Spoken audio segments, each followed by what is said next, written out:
Right, so I like to say Barak the Yahweh, Barak the Yahweh Shah, Barak the Yahweh, Barak the Yahweh Shah, Bahashem, Rakah HaKadash, double honors to the apostles and elders of GMS, and salutations to you brothers out there that's doing this work in truth and sincerity. Right, so I'm going to go ahead and finish off the scripture coming back from the last video.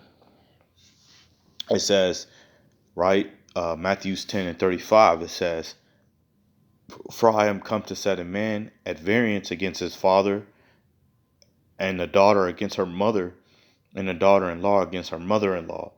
And a man's foes shall be they of his household." Right? So there you go. You know, your foes are going to be they that are of your household.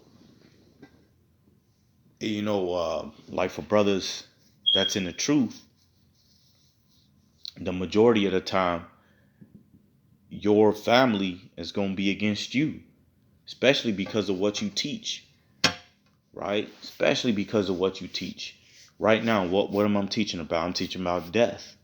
I'm teaching about life. I'm teaching about why the Lord is bringing death to these kids, these mothers, why he using certain people to bring judgment on other people. And believe me, man, a lot of your family members aren't going to like what you teach. I'm pretty sure a lot of brothers in this truth lost a lot of your family, man. I bet that one day they brought up Jesus Christos, they brought up Jesus Christ, and your spirit was just like, look, this is what it says in the Bible. This is what it's about. This is the harsh reality. And they looked at you like you was growing a second head on your shoulders. And before you know it, you started to build that separation between you and family members. That shit's gonna happen, man. That shit's gonna happen because we teach the uncut truth of the scriptures.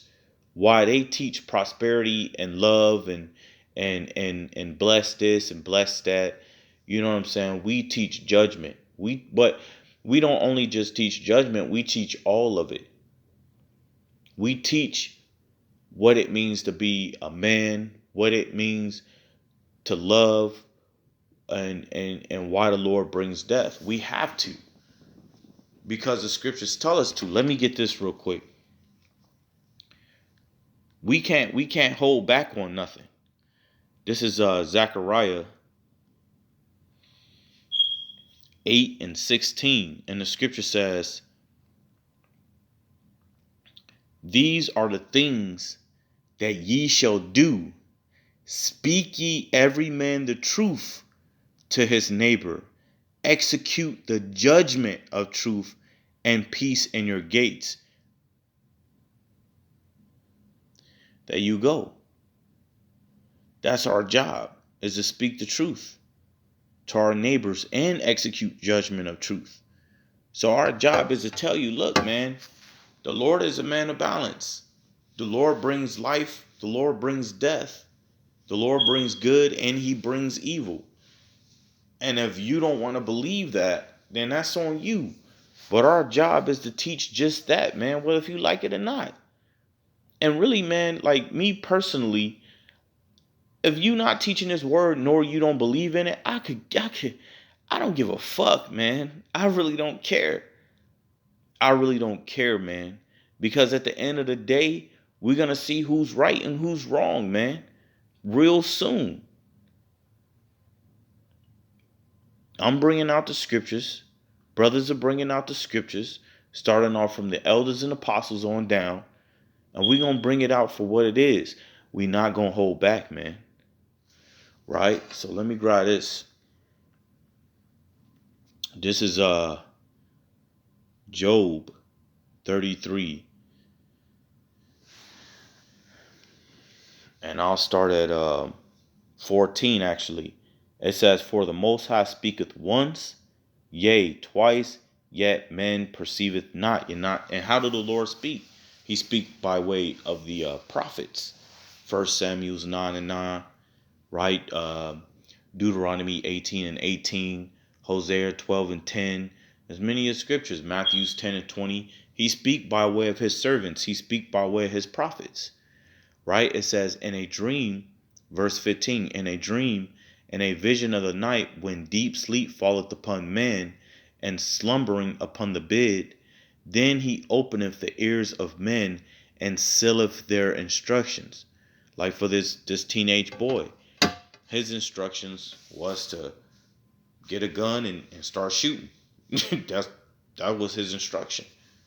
That woman, when we played the video the first time, her instruction, if she did it, was to take the life of both her children. Right? The Al-Akbar dude, right, who wanted to join ISIS, his instruction was to take that a pickup truck and run over 6 bikers, and or how many, I forget how many bikers, but run it over those bikers and then crash into a school bus. Right? That was the Lord selling his instruction. This is, again, man, this is the harsh reality of what it is, man, whether if you like it or not. Right? So Salakia, bear with me real quick. I really wanted to go into that second Ezra, the 7th chapter, but I want to grab this in the book of Wisdom of Solomon. Wisdom of Solomon. Let's grab that. This is the book of Wisdom of Solomon, chapter 1, verse. Oh, you know what? Let me grab this and I'll grab exactly what I want. This is a perfect scripture. Wisdom of Solomon, chapter 1, verse 1. It says, love righteousness. Now, the question to you people is, what is righteousness? Well, righteousness, that's going into Psalms 119 and 172. Righteousness is the keeping of the laws, the statutes, and commandments. So it says love righteousness. That's what love is. Love is the keeping of the law, statutes, and commandments. It says, ye that be judges of the earth. Right? And really, who is that? That's us.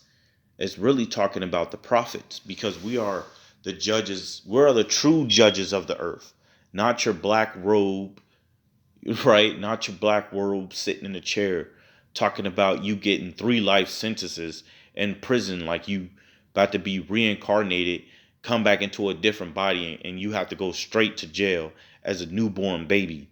No, that's not the type of judges we are, right? We being judges, we're the true judges of the Most High, right? So it says, love righteousness, ye that be judges of the earth. Think of the Lord with a good heart. Your everyday judge in a black robe ain't thinking about the Most High. And the heart goes into the mind. And a simplicity of heart seek him. So anytime we do judgment, we seek after the Most High, man. Right? So let me grab this. This is Wisdom of Solomon, chapter 1, verse 14. It says, for he created all things that they might have their... Salakia. Let me start at 13. For the Most High made not death, neither have he pleasure in the destruction of the living, because the Lord made all things to live. He made all things to have life, from birds to plants, to water, to the earth itself, to people, to lions, to tigers, to bears, to whatever the hell. All these things were made for life. It wasn't made to kill. It wasn't made to eat flesh. It wasn't made for all those things. But because of we fall under the sin of Adam, is the reason why these things are upon earth. So it says, for the Most High made not death, neither have he pleasure in the destruction of the living. For he created all things that they might have their being, and the generation of the world were healthful. See, the generation of The generations of the world were healthful, right? Did you really have thorns and poisonous plants and shit? Come on now. It says, and there is no poison. There you go. There is no poison of their destruction in them, nor the kingdom of death upon the earth. Check it out. For righteousness is immortal, right? But ungodly men with their works and words call it to them. For when they thought to have it their friend, they consumed to naught and made a covenant with it. Made a covenant with what? With death, right? It says, because they are worthy to take part with it, man. So there you go. The Lord made all things to live. When you had the Adamites, they started off with immortality. But because of the breaking of the commandment of the Most High had them begin to age. So age started. They lived to be, 900 and some years old. Then that age started dwindling even more. They went from 900 to 800, 800 to 700, 700, and they kept going down until you get to the hundreds. Now you barely live to be, shit, people are barely living out of the womb now. But this is the judgment. Scripture says you call it upon you.